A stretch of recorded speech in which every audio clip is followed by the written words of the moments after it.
নমস্কাৰ বন্ধুসকল, মই দিব্য। আপোনালোকে চাই আছে মোৰ ইউটিউব চেনেল দিব্যজ ব্লগ। আজি মই আপোনালোকক লৈ আহিছোঁ ব্যৱসায়িক ভিত্তিত কেনেদৰে মৌ পালন কৰিব পাৰি তাৰে এটি চমু আভাস আপোনালোকক দিবলৈ চেষ্টা কৰিছোঁ। আহক ভিডিঅ'টো আৰম্ভ কৰোঁ। নমস্কাৰ। প্ৰথমতে যদি মই আপোনাৰ পৰিচয়টো জানিব পাৰোঁ। মোৰ নাম শ্ৰী লক্ষী গগৈ, ঘৰ বামবাহী গাঁও। হয়, আপোনাৰ এই মৌ পালন কৰা আপোনাৰ কিমান দিন হ'ল? মোৰ মৌ পালন কৰা 83 চনৰ পৰাই মই আৰম্ভ কৰোঁ, এবাৰ দুবাৰকৈ। হয়, এতিয়া বৰ্তমান মোৰ 50 বাৰ হৈছেগৈ। হয়, আৰু এইখিনি আপোনাৰ বনৰীয়া মৌ ধৰি পিনি আপোনালোকে কৰে? বনৰীয়া মৌ ধৰি আনিও মই ঘৰচীয়া কৰি লওঁ। হয়, আৰু এবাৰ মৌকে মই 10 বাৰ বনাব পাৰিম। হয়, এই এনেকুৱা প্ৰচেছ আছে, আৰু 10 বাৰকৈ এবাৰ কৰিবলৈ প্ৰচেছ আছে। আপোনাৰ পৰা মই জানিব বিচাৰিম, ধৰক তেনেকুৱা বনৰীয়া মৌ ধৰি আনি কেনেকৈ ব্যৱসায় ভিত্তিত মৌ পালন কৰিব পাৰি তাৰ বিষয়ে আপোনাৰ পৰা অলপ যদি আপুনি অলপমান বুজাই কয় আমাক। মৌ পালনটোত তোমাৰ ধৈৰ্য সাহস লাগিব। সকলোৱে কৰিব পাৰিব ধৈৰ্য সাহস থাকিলে। একাগ্ৰতা মন লাগিব। এবাৰৰ পৰা তুমি 10 বাৰ বনাব পাৰিবা। ব্যৱসায় ভিত্তিটো কৰিব এনেকৈ পাৰি। এই কলনীবিলাক বঢ়াই যাব পাৰি। এটা বাকচৰ পৰাই তুমি 10 বাৰ কলনী বঢ়াই তেনেকৈ বিক্ৰী ব্যৱস্থা কৰিব পৰা হয়। এবাৰ এটা কলনী 650 পৰা 1000 টকালৈকে আছে। আৰু আপোনাৰ এইখিনি যিখিনি মৌ ৰসকৈ বিকে? মৌ ৰসকৈ বিকোঁ, ৰস উলিয়াই কেজি 600, 650 এনেকৈ। আৰু এইখিনি ক'ত বিকে আপোনালোকে? ঘৰৰ পৰাই নিয়ে আৰু দোকানত দিওঁ। খুৰা, মৌ পালনৰ কিবা সময় উপযোগী সময় আছে নেকি? উপযোগী সময় এতিয়া তোমাৰ আঘোণ, আমাৰ অসমীয়া মাহ হিচাপে আঘোণৰ পৰা তোমাৰ জেঠলৈকে এইটো ভাল। এই মাহ মোৰ কাৰণে আটাইতকৈ উপযোগী সময়। বাকী কিমাহ অফ চিজন বুলি কয়, তাৰমানে গছ গছনি ফুল কমি যায় যে। হয়, গছ গছনি ফুল কমি গ'লে সিহঁতৰ পোৱালি উৎপাদনো কমি যায়। সেইটো কাৰণে এইদিন অলপ ধৈৰ্য ধৰিবলগীয়া হয়। মৌ যিহেতু আহাৰ আপোনালোকৰ ফুলৰ পৰাই হয়। মৌয়ে কাম কৰে। হয়, যিমানে ফুল পাব সিমানে সিহঁতে কাম কৰে। তাৰ উপৰিও কিবা বেলেগ ব্যৱস্থা কৰে নেকি? তাৰ উপৰি বেলেগ ব্যৱস্থা কৰিব নোৱাৰি। ইহঁতে যিটো ফুল পাব সেইটোৱে ৰাতিপুৱাৰ পৰা গধূলিলৈকে সিহঁতে ৰস আৰু ৰেণু আনি মৌ বাহ সবল কৰিবলৈ আগবাঢ়ি যায়। আৰু আপোনাৰ এবাহ মৌ ৰস দিব পৰালৈকে কিমান সময়ৰ ভিতৰত ৰস হয়? মৌ কলনীৰ ওপৰত ডিপেণ্ড কৰিব। মৌ বংশটোৰ ওপৰত ইয়াৰ হেৰি যাব, ৰসৰ আদান প্ৰদান। মৌ বাহ যদি ডাঙৰ টনটনীয়া সবল হয়, সিহঁতে 6 কেজি পৰ্যন্ত ৰস দিয়ে এবাহে। আমাৰ এই লোকেল মৌটো ইণ্ডিকা মৌ বুলি কয়, ভাৰতীয় মৌ। হয়, আৰু মৌৰ কিবা বিশেষ প্ৰজাতি? মৌ প্ৰজাতি আমি সাধাৰণতে ঘৰত 3টা প্ৰজাতি পুহিছোঁ মই। এইটো এপিচ ইণ্ডিকা কয়, ভাৰতীয় মৌ। এপিচ মেলিফেৰাটো অলপ ডাঙৰ, পশ্চিমীয়া মৌ। আৰু ষ্টেইনলেছ বুলি কয়, এইটো পোনপুনি মৌ বুলি কয়। বস্তুটো এঠা লগাই সৰু মৌটো, সেইটো দেখাব পাৰিবা। হয়, হয়, 3জাত মৌ আমি পুহিছোঁ। আৰু আমি যিহেতু মৌ দেখোঁ গছত, আৰু তেনেকুৱা মৌ ধৰি আনি এনেকৈ বাকচ দেখিছোঁ, বহুত বাকচ দেখিছোঁ। হয়, ক'ৰবাত গছৰ ডালত পৰি থাকিলেও মই ধৰি আনি বাকচত ভৰাই পৰিম। আৰু যিটো আমি কওঁ বৰ মৌ, বৰ মৌটো সাধাৰণতে ই পোহ নেমানে। ইয়াক গৰম বেছি আৰু ই বনৰীয়া হিচাপেই থাকে। মৌ বাহ ধৰি অনাৰ পৰা আপোনাৰ সম্পূৰ্ণ হোৱালৈকে সেই প্ৰক্ৰিয়াটো জনাব নেকি? কেনেকৈ বাকচত ভৰোৱা হয়, কি হয়? এইটো তোমাক দেখুৱাব পাৰিম। এনেকৈ ড্ৰেছটো থাকিলে ভাল, নহ'লে চকু বা নাকত বা কাণত সোমাই যাব পাৰে। এনেকৈ পিন্ধি ল'লে ভাল। সম্পূৰ্ণ ড্ৰেছ হ'ব লাগে মৌ পুহিবলৈ। হয়, এতিয়া ভাল আহে। নহ'লে কাণত বা সোমাই যাবলৈ পাৰে বা চকুত ফুটিব পাৰে। সেইকাৰণে এই মুখাখন পিন্ধি ল'লে ভাল। হয়, মৌ এনেকৈ তোমাৰ 2টা চেম্বাৰ থাকে, শিশু কক্ষ আৰু মধু কক্ষ। হয়, শিশু কক্ষত ইহঁতে পোৱালি উৎপাদন কৰে। এই ওপৰত মধু কক্ষ তুমি ছিজন লৈ 3-4 চেম্বাৰলৈকে দিব পাৰিবা। হয়,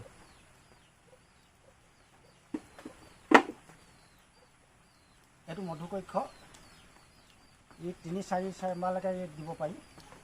এইটো ৰস অনুসৰি ইয়াত 3 চেম্বাৰলৈকে দিব পাৰি, 3-4 বাৰলৈকে। এইটো ৰসৰ চেম্বাৰ। এইবিলাক ৰস হৈছে দিছোঁ নাই? হয়, হয়, এইটো ৰস, এইবিলাক এইটো দেখিছা? এই ওচৰত ৰস, এই চিল কৰি দিয়ে। সম্পূৰ্ণ পকা ৰস হ'লে এতিয়া চিল কৰি দিয়ে। এই ৰসটোৱে তুমি বহুত দিনলৈ থাকে, এই চিল কৰা ৰস। হয় ৰস উলিয়াবৰ কাৰণে আপোনাক ৰস এই আমাৰ হেৰি আছে, এক্সট্ৰাক্টৰ মেচিন আছে। হয় এই মেচিনত ঘূৰাই দিয়া হয়, বস্তুটো এনেকৈ ঘূৰি ৰসটো ওলাই যায়। মানে চাকখন কাটি নিদিয়ে? চাক কাটি নিদিওঁ, আকৌ চাকখন ভৰাই দিব পাৰি। হয় হয়।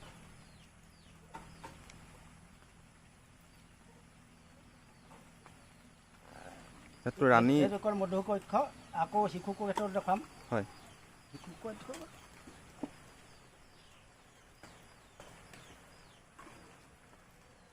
এইবিলাক শিশু কক্ষ।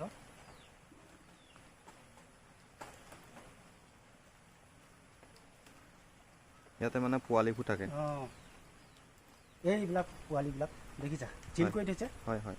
এইবিলাক পোৱালীয়ে ৰস থাকে, ৰস ৰেণু থাকে আৰু পোৱালিবিলাক থাকে। পোৱালিবিলাক এই সম্পূৰ্ণ ওলাবলৈ 21 দিন লাগে, কণী মৌবিলাক। হয়। কণী পোৱাৰ পৰা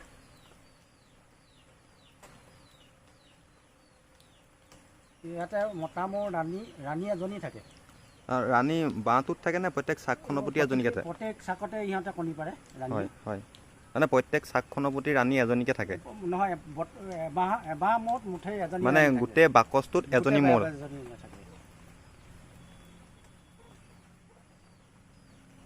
ৰাণী বেছি হ'লে সিহঁতে জাক ফাটি উৰি গুচি যায়। ৰাণী বেছি হ'লে আপোনালোকে কিবা গম পায়নে? গম পোৱা হয়, আমি চাকবিলাক পৰীক্ষা কৰোঁতে ইয়াৰ তলত বনাই ৰাণী কুইণ্টেল।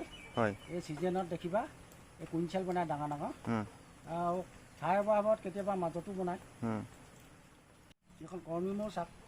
হয়, এইবিলাক পোৱালি হৈ আছে। ইয়াৰ ৰস ৰেণু ইয়াত থাকে। হয়, আমাৰ প্ৰথমতে যেতিয়া মৌ ধৰে তেতিয়া আপোনালোকে কিমানমান মৌ আনে লগত? অকল ৰাণীয়ে আনে? ৰাণী মৌ এটাইবোৰে ধৰি অনা হয়, মৌ ধৰা মোনাত। হয়, আৰু ভৰাই দিয়া হয় লাহে। আপুনি যে ক'লে এবাৰ মৌৰ পৰা আপুনি ৩-৪ কৰিব পাৰি, কেনেকৈ কৰে? তোমাৰ তেনেকৈ 3-4টা বাকচত এনেকৈ 3খন বা 2খনকৈ চাক দি, হয়, এই সদ্যজাত কণী থাকিব লাগিব। কণী ৰেণু এনেকৈ ফুলৰ ৰেণু, আকৌ সৰু সৰু কণী এনেকুৱা বিভিন্ন অৱস্থা পলু লাগিব। হয়, এই তেনেকুৱা 3খন-2খন চাক বেলেগ বেলেগকৈ মৌ গুটি সেটি দিলে এটা কলনি হয়। সেই বাঁহৰ পৰাই সম্পূৰ্ণ পূৰ্ণাংগ এবাৰ আমাৰ মৌ। আৰু ইয়াত যিহেতু পৰুৱা বা কিবা বেলেগ তেনেকুৱা বস্তুৱে মৌ খোৱা বস্তু বহুত আছে। এইবিলাক ইহঁতে বহুত এটেক কৰে, এইবোৰ চাব লাগে, চোৱা চিতা কৰিব লাগে। আৰু বাকচৰ এই তলি চাপিয়াবিলাক মাজে মাজে চফা কৰি দিব লাগে, নহ'লে তলত বহুত জাম হয় কিবা কিবি। পৰুৱা চৰুৱা নাহিবৰ কাৰণে তলত কিবা দিয়ে নেকি? তলত এনেই আমি বৰ্তমান তেনেকৈ নিদিওঁ, এনেই এই তোমাৰ ফুট চাই বা হালধি এনেকৈ ছটিয়াই দিব লাগে, তেতিয়া পৰুৱাটো কমে। মই এতিয়া দেখিছোঁ আপোনাৰ এজনীমান, এইটো আমি যদি কুদু বল বিশেষকৈ কুদুৱে অনিষ্ট কৰে। এতিয়া মই অহা দেখিছোঁৱেই। অঁ, কুদুৱে অনিষ্ট কৰে এই বাৰিষা ছিজনত। হয়, সেইটো কাৰণে সাৱধান হ'ব লাগে। কুদু অহা দেখিলে কোবাই মাৰিব লাগে। এইটো যিটো আমাৰ কি মৌ বুলি ক'লে এইটো আমি যিটো বাঁহ দেখাই আছে? এইটো ইণ্ডিকা কয়। ইণ্ডিকা কয় ন? ইণ্ডিকা আমাৰ ভাৰতীয় মৌ। আপোনাৰ ওচৰত এতিয়া কেই প্ৰজাতিৰ মৌ? খুৰুঙীয়া মৌ। কিমান প্ৰজাতিৰ মৌ আছে আপোনাৰ ওচৰত? 3টা প্ৰজাতি আছে। হয়, এতিয়া চাব পাৰিম নেকি? মৌ আছে, হয়, ষ্টেইনলেছ আছে, মেলিফেয়াৰ। মেলিফেয়াৰটো আছে মোৰ নদী কিনাৰত, তাত আছেগৈ। হয়, ষ্টেইনলেছটো দেখাব পাৰিম, এইবাৰ আছে এইবাৰ। হয়, ইহঁত সৰু সৰু দেখাত। এইটো বহুত সৰু মৌ হয়।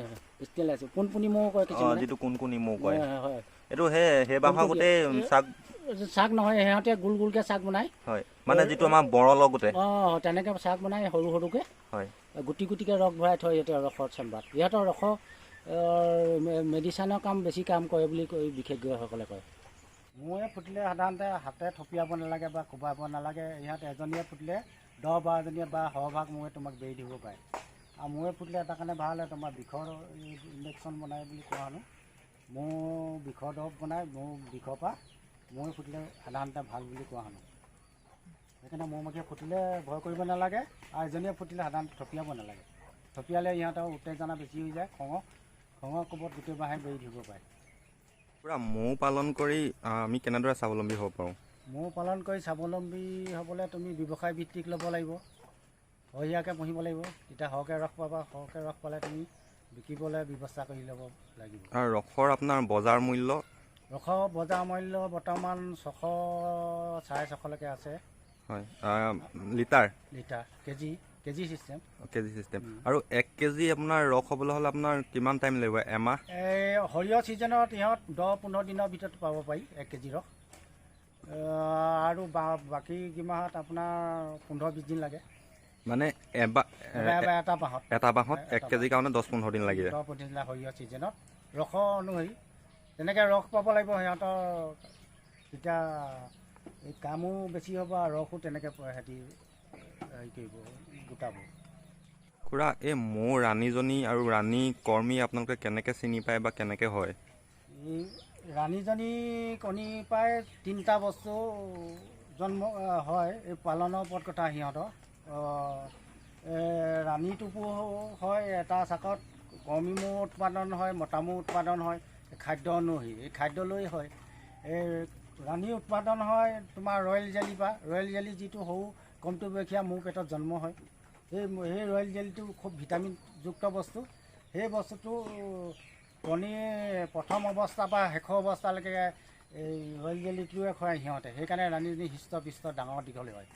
আৰু বাকী যিটো পুলেন কয়, এই আমাৰ ফুলৰ ৰেণু যিটো, সেই ফুলৰ ৰেণুৱে মৌ ৰসে মিক্স কৰি এই যিটো খুৱায়, সেই দুভাগ যদি খুৱায় কৰ্মী মৌ উৎপাদন হয়। আৰু তাৰ উপৰি যদি বেছিকৈ অকল যদি এই পুলেনটো যদি এইটো খুৱায় এই বেছিকৈ, সেইটো মতা মৌ উৎপাদন হয়। 3টা হয় ৰাণী কণীতে। ৰাণী কণীতে 3টা বস্তু হয়, কৰ্মী মৌ, ৰাণী মৌ আৰু মতা মৌ। আৰু 3টা বস্তু হয়। এবাহ মৌৱে আপোনাৰ কিমান দিনলৈকে ৰস দিয়ে? কিবা নিৰ্দিষ্ট সময় আছে নেকি? নিৰ্দিষ্ট সময় সিহঁতৰ গছ অনুসৰি সিহঁতৰ নিৰ্দিষ্ট সময়। হয়। এই যিমানে ফুল পাব সিমানে সিহঁতে ৰস আৰু ৰেণু উৎপাদন কৰিব। মানে এবাহ মৌ আপোনাৰ কিমান দিনলৈকে থাকে এটা বাকচত? মৌ বা তোমাৰ পৰিচৰ্যাৰ ওপৰত কথা হ'ব, আপডালৰ ওপৰত। মানে যিমান দিন আপডাল কৰে সিমান দিনলৈকে ৰস দি থাকিব? ৰস দিয়ে মানে বাৰিষা ছিজনত কম হয় ৰস। হয়। খৰালি মহীয়া বেছি ৰস হয়। হয়। তোমাৰ ছমাহ ৰস আমাৰ অসমত ছমাহ ৰস কমি যায়, এনেকুৱা অৱস্থা হৈ থাকে। হয় হয়, মানে যিটো আপোনাৰ ফুলৰ ছিজন, সৰিয়হ বা কিবা ছিজন, সেইটো ছিজনত মৌ ভালকৈ হয়, তেতিয়া ৰসটো ভাল হয়। খুৰা, আমি আপোনাৰ পৰা জানিব বিচাৰিম, মৌ বাঁহ যেতিয়া আপুনি পুহিছে, ইয়াৰ পৰা অকল ৰসেই বিক্ৰী হয় নে অইন বেলেগ কিবা বস্তু পোৱা যায়? প্ৰধানকৈ 4-5টা বস্তু পোৱা হয় মৌৰ পৰা। এই পপুলিছ বুলি এটা আঠা জাতীয় বস্তু পোৱা হয়। এইটো পুলিচ কাৰণত ব্যৱহাৰ কৰা হয়। কটা চিঙাটো এইটো ইয়াত ব্যৱহাৰ কৰিব পৰা হয়। পপুলিছ যিটো আঠা, এইটো আঠা এটা উৎপাদন কৰে সিহঁতি। তাৰ পৰা তোমাৰ ৰসটো পাওঁৱেই। আৰু পুলেন বুলি এতিয়া যিটো পৰাগটো এটা খাদ্য, ভাল খাদ্য। এইটো আমাৰ ফুলৰ পৰাই পায় সিহঁতে, সেইটোও এটা পাওঁ। তাৰপৰা ৰয়েল জেলিও প্ৰস্তুত কৰি অকল ৰয়েল জেলিও বনাব পাৰি। 1 কেজি ৰয়েল জেলিৰ দাম 6,000 টকা বজাৰ মূল্য। ৰয়েল জেলিটোৱে কি কৰে অকণমান জনাব নেকি? ৰয়েল জেলিটো হ'ল এইটো সৰু কমটি বয়সীয়া মৌ পেটত উৎপাদন কৰে। ই খুব শক্তিদায়ক বস্তু। ইয়াত বহুত ভিটামিন মিশ্ৰণ হৈ থাকে। ৰয়েল জেলিত বহুত ভিটামিন মিশ্ৰণ হৈ থাকে। সেইকাৰণে ৰয়েল জেলিৰ দাম 6,000 টকা। আৰু যিটো নৰ্মেল যিটো ৰসটো এইটো এতিয়া কেজি 650-600 টকা এনেকৈ এতিয়া বৰ্তমান। ৰসটো এনেকৈ পপুলিছ এনেকৈ 4টা বস্তু তাৰপৰা। আৰু ভেনম বুলি এটা বস্তু পায়, এইটো বিদেশত এই মৌ পালকসকলে মুখৰ আগত এনেকৈ বস্তুটো মেচিনত সৰু মেচিন আছে, তাত দিয়ে। মৌবিলাক অহা যোৱা কৰিলে তাৰ বিষটো ৰৈ যায়। সেই বিষটো পাই বিষৰ দৰৱ বনায়। সেই কেজিৰ দাম বহুত লাখ টকালৈকে আছে। 1 কেজি ভেনমৰ দাম, যিটো বিষ বস্তু, বিষ গ্ৰন্থিৰ পৰা সিহঁতে উলিয়াই। সেই বিষটো আপোনাৰ দাম লাখৰ টকা 1 কেজি দাম। মানে মৌ আমি যিটো গম পাওঁ অকল মৌৰ পৰা অকল ৰস হয় বুলি, কিন্তু সেইটো নহয়। সেইটো নহয়, ইয়াৰ 5-6বিধ বস্তু মৌৰ পৰা পাব পাৰি। মানে এবাহ মৌত আপোনাৰ যিটো কি কৈছিলে, কিবা জেলি কৈছিলে, জেলি কিমান হয়? ৰয়েল জেলি কিমান হয়? ৰয়েল জেলি এবাহ মৌতে ৰয়েল জেলি উৎপন্ন হয়, পপুলিছ হয়, পুলেনটো হয়, তাৰ ভেনম উৎপাদন কৰে। পৰিমাণটো আমি জানিব পাৰিম নেকি? পৰিমাণটো তোমাৰ বেছি নহয়। ৰয়েল জেলিটো এই আৰ্টিফিচিয়েল ৰয়েল জেলি এইটো বনাই আহে। এতিয়া দেখুৱাব পৰা নহয়, নাই মোৰ ওচৰত। এইটো আৰ্টিফিচিয়েল কুইঞ্চেল লগাই দিয়া হয়। আৰ্টিফিচিয়েল কুইঞ্চেল লগোৱাৰ ওপৰত কথা আছে, কিমান লগোৱা হয়, 100-150 এনেকৈ 200 গ্ৰামৰ পৰা 250 গ্ৰামলৈকে এনেকৈ তাৰ ওপৰত পাব পাৰি জেলি এনেকৈ। সেই মানে পুৰণা যিখিনি ৰস মানে হোৱাৰ পিছত যিখিনি চাকবিলাক থাকি যায়, বেয়া বেৰি চাকবিলাক, কটা চিঙা চাকবিলাক পেলাই দিব নালাগে, হয় গোটাই উতলাব লাগে। উতলালে মমটো বাঢ়ি হৈ আহে, সেই মমটোক আকৌ গলাই পেলালে মম উৎপাদন হয়। এই চাকখিনি বিক্ৰী হয় নে নিজে বনাব লাগে? নিজেই বনাব পাৰি। তুমি আজিকালি মেচিন আনি আৰ্টিফিচিয়েল চাক দিলে বহুত সহায় হয়। সোনকালে সিহঁতে চাকবিলাক প্ৰস্তুত কৰি বংশটো বহুত ডাঙৰ কৰিব পাৰে। খুৰা, আমি মৌ যিজনী ৰাণী ধৰি আনি মৌ বাহত ভৰাই দিলেই মৌ এবাহ হৈ যায় নে কিবা প্ৰচিডিউৰ আছে? মৌ বা তুমি ধৰি আনিলে নতুন বাকচ হ'লে সিহঁতক ভোলাবলৈ হ'লে এই চেনি পানী খুৱাব লাগিব। তেতিয়া মৌ বা ঘৰ বাকচ ল'ব সিহঁতি ভাল পাব, বাকচটো কাম কৰিবলৈ ভাল পাব। গেট আছে মৌ বাকচৰ, প্ৰতিটো বাকচতে এখন এখন গেট থাকে আমাৰ ইণ্ডিকা মৌ। সেই গেটখন লগাই ৰাণীজনী বন্দী কৰিব লাগিব, নহ'লে কিছুমান বাকচত সিহঁতে বেয়া চেণ্ট পালে উৰি গুচি যাব বিচাৰে। আপোনালোকে ৰাণীজনীৰ কিবা পাখি কাটি দিয়ে নে? পাখি কাটিলে তেনেকৈ বলে ৰাখিব পাৰি, কিন্তু গেট নথকা অৱস্থাত কিবা বেয়া পালে উৰি গ'লে ৰাণীজনীৰ ওচৰত পৰি পোক পৰুৱাই খাই দিব পাৰে। সেইটো কাৰণে সাৱধান হ'ব লাগিব। পাখি কাটিলে পাখি যদি নকটা তেতিয়া গেটখন লগাই দিলেও মৌ বাহ ৰাখিব পাৰি। ধন্যবাদ জনাইছোঁ খুৰা, আপুনি আমাক একণ সময় দিয়াৰ কাৰণে। ধন্যবাদ থাকিল।